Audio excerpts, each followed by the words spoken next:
Hi guys, today we present the second part of our talk with Geoffrey from the Land of Chem YouTube channel, and we talk in Giza Plateau and new protocols in Giza, how you can visit it. So watch it, it's going to be interesting, it's going to be a lot of new.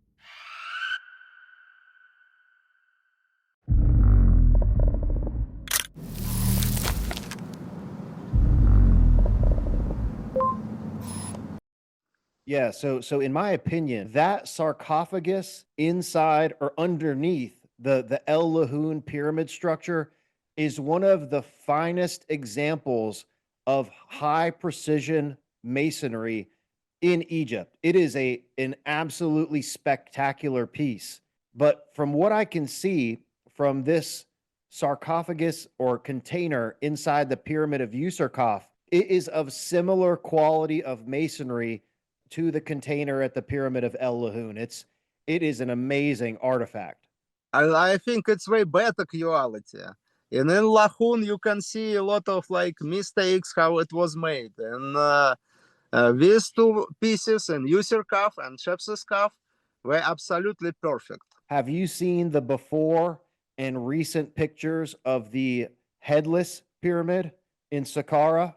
No, I did not see. So when your team was there, the sarcophagus or container was still basically completely exposed. Maybe I just don't remember because it wasn't in my interests. I have few spots what I researched, so of course I was there, but I don't remember sarcophagus itself. So I saw some recent pictures from a couple of years ago, and only the edges are sticking out anymore. It's all been completely reburied in sand. So unfortunately, that's a very frequent occurrence here in Egypt if it's not a main tourist site. So when I say main tourist site, we're talking about the Giza Plateau and Saqqara.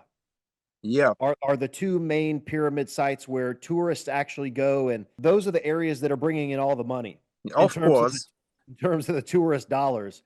And a lot of these structures that we've been talking about today are not accessible to the public. Abusir is not accessible to the public. The Userkaf pyramid, the headless pyramid, none of these sites are publicly accessible tourist sites. So there's not a lot of money being spent on the maintenance or the excavation or cleaning up the trash or whatever it is. So a lot of these things. Hi guys, we love Egypt so much and we're all here. So like and subscribe our channel. We're gonna show you more and more. And thank you for your support. It's very important for us. We can't work without you, and we do more and more beautiful stuff for you. They excavated them in the early 1900s, and they've literally just been sitting there getting reburied in sand. Yes, and it's really fast, Yeah. So nothing to do with it. We were trying to open Abusir for public for many years ago. I don't know how many, maybe 12 or 13 years we're talking about it, and we still did not open it. So I have some news from my tour company, and they said that as of February 2026, the Abusir complex should be open for public visits. And that will be a huge change for that site, because before it's only accessible via special permission. So if they do actually open that to the public, I love the Abusir complex. It's a fascinating site. There's lots of interesting details out there regarding the stonework. There's saw blade cuts, there's circular tube drills. There's a whole vast array of different types of geology. You have black basalt, red granite, red quartzite, alabaster, limestone. Basically all of the different type of geology is there at the site. There's conduit systems, and there's these big collection bowls, and all of these very, very interesting. So you guys actually got a chance to go inside the Pyramid of Sahure. Yes, I was there many times in Abusir. I was looking many times. With pipe structure also in this Temple of Niuserre, the Sun Temple of Niuserre. Yep. It has these round sinks with the collection bowl, correct?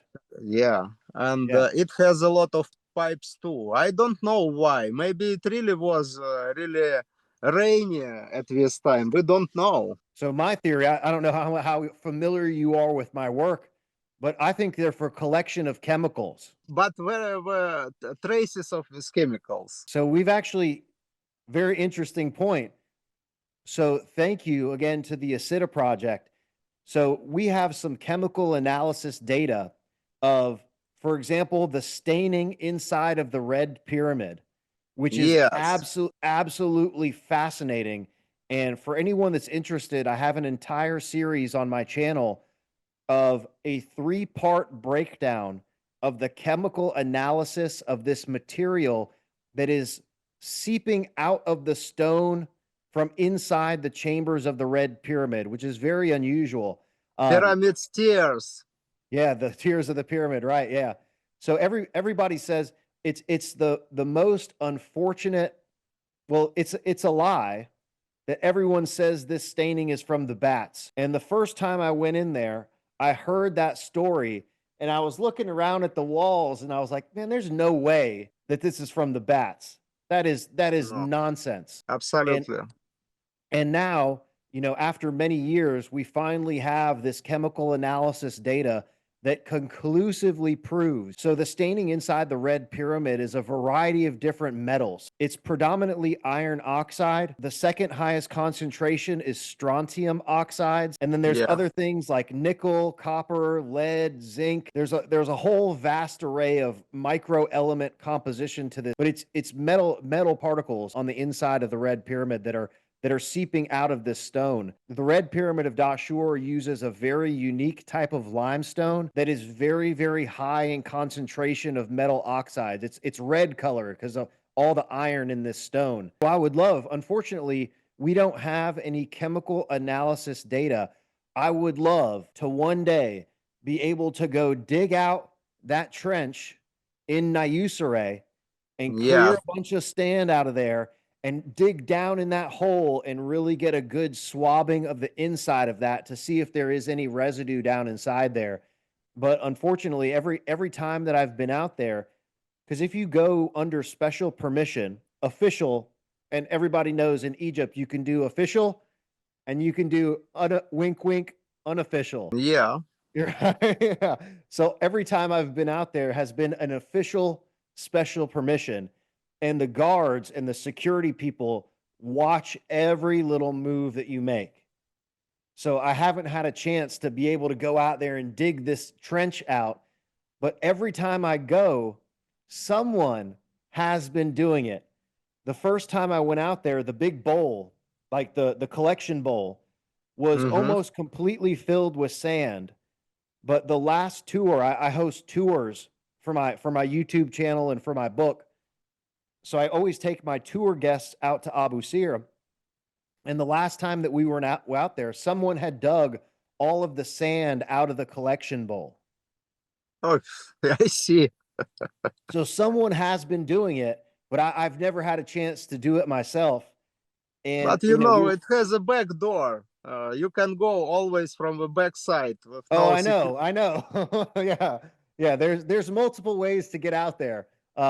This temple, like on the side of the complex, so nobody watching where. Right. Yeah. And it's been known to happen. So are you familiar with the pyramid of Abu Gorab? Well, it's not a pyramid, the Solar Temple of Abu Gorab? Yes, this one, yeah, of course. Yeah, with the big calcite bowls with the Yes. Everyone says that they're gears. It's not a gear, it just kind of No, looks of course like not that. gear. Yeah. So did you know that, in the crags of those calcite bowls, they've also discovered green copper oxide down inside of those bowls, like huge Because lumps. of course it was how we produce it. Of course it's marks of tools. So the unique thing about the alabaster bowls at Abusir, there's actually a big lump. So it's not just green on the surface. We found a big lump of what looks like melted copper oxide, like a big a big lump of it Yeah. inside one of these little things. So I'm not sure that that's from the tools. I think there might have been a copper basin that was inside of that thing. No, maybe, but we don't know what we used for. It's Yeah, very yeah, interesting structure, and we don't know how water get in where with with altar and in the center. It yeah, looks like fontaine actually, like the correct. water was going from this spot to Yeah. outside. And so your colleagues have sent me again. If anyone isn't familiar with the Asida project, I highly recommend checking out the Asida project website. And they have a huge database of research, pictures, and all sorts of measurements and data that was collected over this 3-year research project for basically any and every structure that you could possibly be interested in Egypt.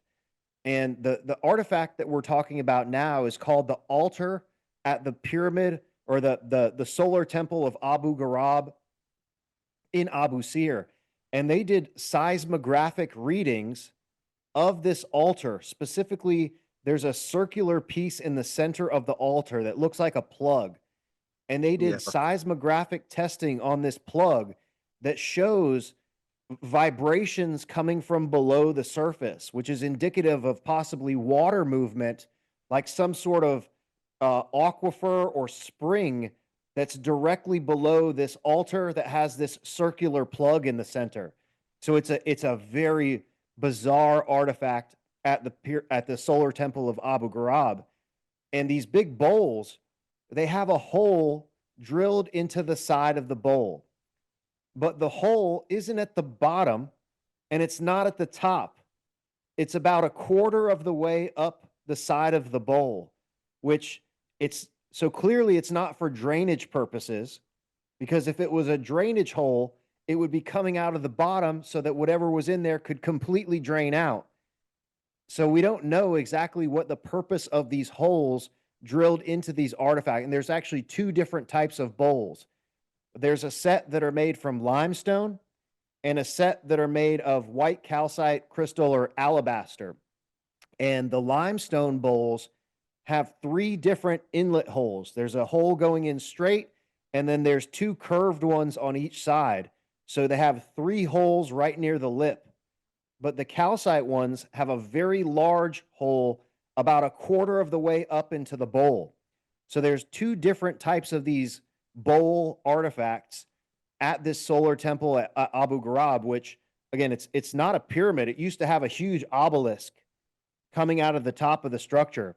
And Abu No, we Gorab, actually don't know what it has. yeah. We So think that's so. what they say. The reconstruction said that there was maybe like a mastaba like platform, and then the top may have been an obelisk. There, if you were to go there today, there's absolutely nothing. So we don't know exactly what was there, but archaeologists have claimed that there was originally a huge obelisk coming out of the top of this mastaba platform. That's one of my favorite sites in Egypt. Not a lot of people get to go out there. Because it's only 2 objects like this. It's with Niuserre temple and again Userkaf temple, which is completely ruined, nothing left. Yeah, yeah. And but only granite blocks with holes from Userkaf temple, Userkaf Sun temple. Yeah. So unfortunately, Userkaf, like you can't even. So when we were last out there, you know how it works. If there's nobody around, you can just go walk over there and you walk around, and if nobody says anything, it's good to go. But technically speaking, the entire pyramid of Userkaf is an off limits area. So people Yep. can't even go explore the. So when you go to Saqqara, you can go up the causeway to the Pyramid of Unis. They now have the southern tomb is open, the one with the big granite box with the plug in it. Yes. The second shaft. The second shaft, yeah. So that's open to the public now, and you can pay extra money to get into the step pyramid. The Pyramid of Teti is open, and then you can go into the Serapeum, or however people pronounce it. Yeah. And the Userkaf pyramid, it's right here. Everyone passing it when go to Sahure. Yep. It's right here, and nobody coming in. Yeah, yeah. So it's really it's unfortunate and a little bit sad to me because it's one of my favorite structures. It's so the inside. So if I go back to this picture here, there's more to talk about the inside. Let me share this again. Because there is a lot of destruction on the walls inside of the chamber. So again, can you see this picture? Yes, I can see it perfectly. Yeah, so there, you know, this housing in the back of the wall here, something was in here that has been removed. You can see the chisel marks where they went in here and popped something out of here. Over here on this wall, there are two slots in the wall where this entire area has also been destroyed. And then here on the right side, it basically looks the same as this over here on the right side that has also been basically completely destroyed, where there was possibly something stuck in there. We don't know what it was. Was it a statue? Was it a metal artifact? Anytime I see this, I tend to think it was something metal that was stuck in there because it had to be valuable enough for them to want to go and pop it out of there and take it out. Oh, you know, we don't know what it was used for. Yeah, exactly. And when, because it may be reusing few times, you know. Oh yeah, yeah. So that's the thing that people have to understand, that these pyramids have been around for thousands of years. Whether you believe in the conventional date or if you think that they're older than that, either way, people have been going in and out of these things for thousands of years. And if there was anything valuable in there, it would have been taken over and over again, whether it be the Greeks or the Romans or, you know, the Persians or whoever, because there's also evidence that the Persians did a lot of construction and excavations at Saqqara. They have these things called the Persian tombs, which are these big vertical shafts near the Pyramid of Unis. And the main entrance that you use today to go into the step pyramid is also said to have been excavated by the Persians. They call it the Persian shaft that leads into the step pyramid. So this site has been inhabited, and you know they quarried stones out of here, and they took anything of value for thousands and thousands of years. So we don't know who did it, what it was, when it was taken, or what it was originally. We know. About this we know, because during this Persian period and Sais period, it was a museum. A museum, yeah. Very constructed with Saqqara complex, Djoser pyramid, and underground structure in the first museum in human history, actually. And we collected money.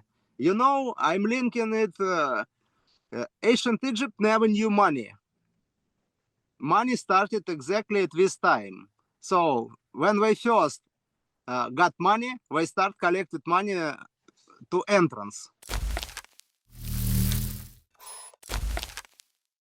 So we know that the hundreds of millions of years ago, the limestone bedrock of the Giza Plateau was the bottom of an ocean called the Tethys Sea. This is how the bedrock limestone was formed. And that's why there's a bunch of shells and fossils embedded in the limestone bedrock of the Giza Plateau.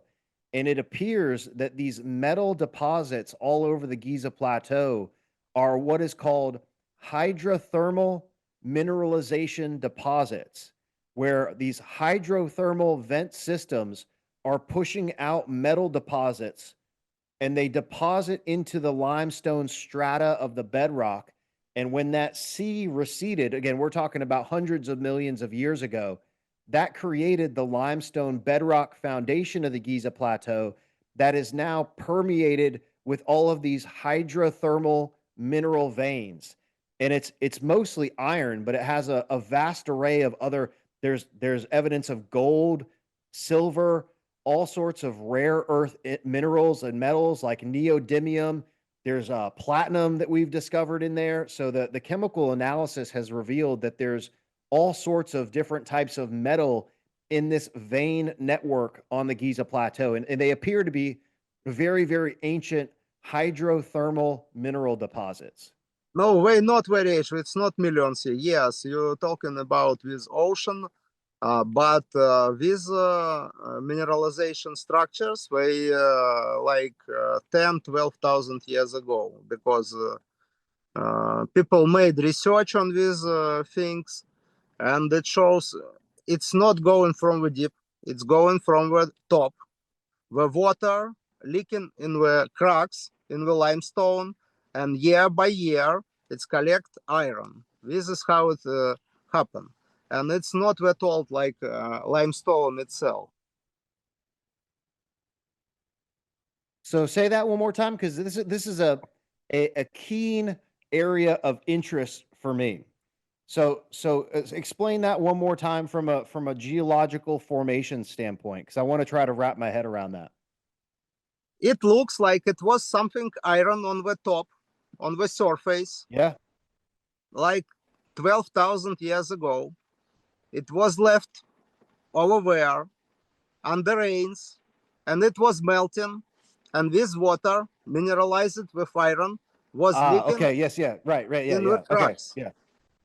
And so I will agree that, so I have done a whole series where I've documented and made video of these iron veins, and everyone says that it used to be metal, like it was something metal that was there. It's absolutely, because it was few chemical analysis of these structures, and it shows it's metal. It contains nickel and chrome. Yep. So so the sample he's talking about, they discovered a fragment. It's literally almost pure chrome, and it looks like it. Again, if you took some chrome off somebody's bumper, it's like an 87 or 88% chrome fragment that was discovered in this. I was just recently looking at all that data for a new episode, and again, you named the metal chrome discovered in these chemical deposits. If you find iron with nickel, it's maybe a meteorite or something. But chrome, it's technological stuff. You can't make steel without chrome. If you see chrome, it means it was steel. It was not iron. So, and there is radiocarbon data that shows it's like some pieces of 10,000 years, some pieces of 12,000 years in this thing. So it shows it was not from underneath plateau. It was leaking from the surface. So then how do you explain, so have you been down in the Osiris shaft? No, I have not been there before, but I saw a lot of videos from there. Yeah, so these iron veins, they continue all the way down through the bedrock, and the iron veins actually meet into the Osiris shaft. There are huge chunks of these iron veins through the housings on the second level of the Osiris shaft. It's a bizarre configuration. So these veins do go deep into the Giza Plateau. And they because it was cracks in the plateau and water was leaking inside. I saw the chemical analysis, exactly what you're talking about, from Osiris shaft, what we found over there. It's, again, I'm telling you, chrome, nickel, iron, and leftovers, but small amount. So mainly for me, it's steel. It's not iron, it's steel. So a lot of people have said that these are ancient wires. No, it's not wires. And what do you think it is? No, I don't know. I can tell you only what analysis say. Yeah, so right, yeah. I see analysis say it was steel. It's point blank. How to explain? I don't know. So I haven't seen the dating. We can say what it was and how long ago. So can I say the name of our other colleague?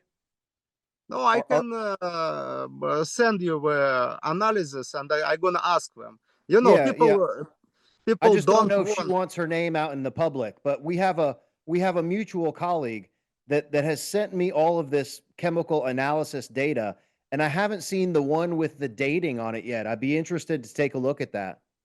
You know, a lot of people working on this, and you know, Yeah. they take pieces with no permission. They don't want Oh, I be know. public. Yeah. Yeah, but still, data is objective, so you can see what is it.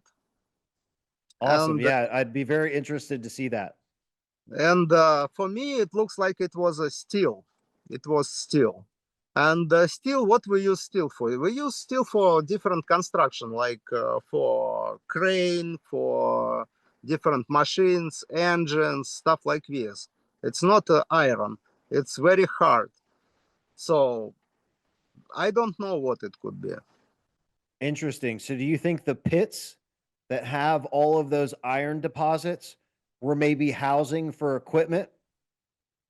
And no, it was maybe equipment on the surface, but Yeah, it's that's what I'm melted. saying. It's like, yeah, so like scaffolding and other pieces of structure. Scaffolding, crane, I don't know what it was. Yeah, A lot of interesting. steel Okay. on the Giza Plateau, and it just melted with rains for thousands and thousands Thousands of of years. years. Yeah. Yeah. Okay. Interesting. You know, if you leave a car on the street for 20 years, it's gonna melt. Yeah. Yeah. Oh, yeah. And the water gonna leak Especially in somewhere. Egypt. Yeah. Yeah, so we So see metal tanks all the time, where these, metal tanks are left out and they can't be more than, maybe 30 years old.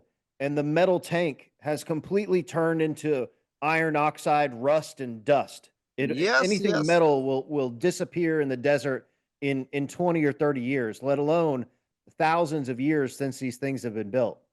Of course, chrome still gonna take a little longer, but it's still gonna melt and drain down to these cracks in the plateau. This is what's happened, I think. But what it was, we don't know, of course. And that's another interesting point is that in the lowest portions, so like in the bottom of the pits, they've discovered the heavier elements like gold. All the fragments of gold were discovered in the lowest samples. So that, obviously alluvial gold, everything kind of settles at the Because bottom. the gold, the heaviest element. That's why. Yeah. Yeah. It's of course it's always gonna go down.